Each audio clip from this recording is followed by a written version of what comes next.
Hey everyone, I'm the Craftacular Creator and welcome back to another crafty adventure. Today we are pulling up a chair at the Mad Hatter's table because we're making a Z-fold card where the image is a special guest at our tea party, and we are pouring lots of positivity into this one. Before we jump into Wonderland, get clicky for Vicky.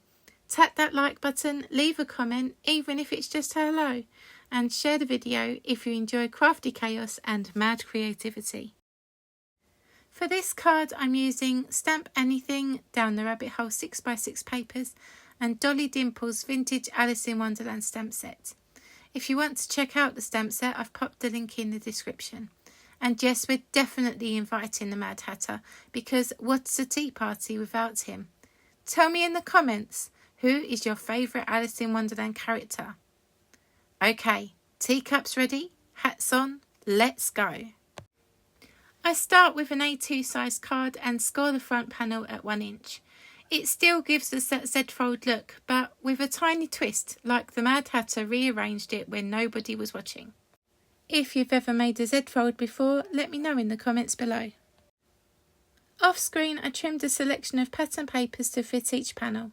Then I laid out the stamped images to get a feel for how everything would look together, like arranging teacups and deciding which one feels the most magical.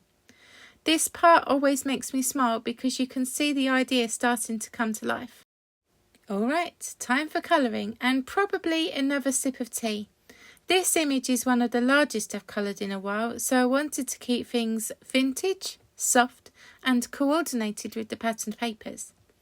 You'll see the Copic caps on screen, and I've sped up the footage a little, otherwise we'd be here until the next tea party. The Mad Hatter really comes alive when the colour goes down, and I love watching that happen. Tell me, do you relax when colouring, or do you get nervous about ruining it?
Once the image was fully coloured, I fussy cut it out.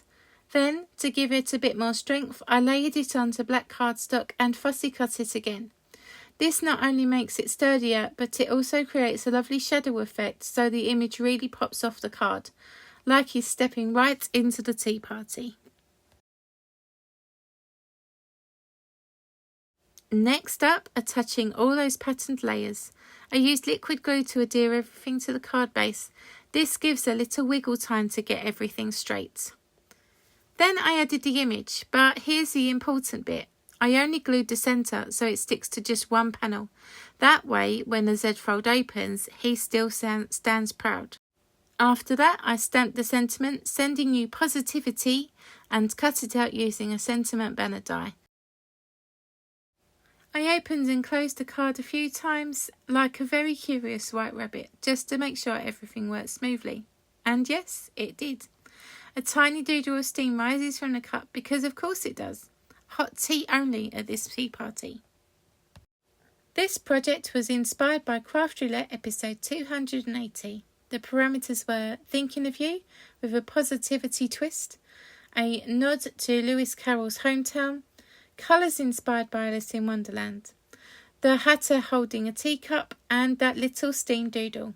If you've never watched Craft Roulette before, it's a fun challenge show where random prompts guide your creativity. It's like the Mad Hatter spinning a wheel and saying, "Let's see what happens now." Let me know, have you ever tried a Craft Roulette challenge? Or would you? If you enjoyed the video, please get clicky for Vicky, like, comment, share. It really helps the creative light shining bright here on the channel. Until next time, stay crafty, stay curious, and keep sipping that positivity. Ta-ta for now.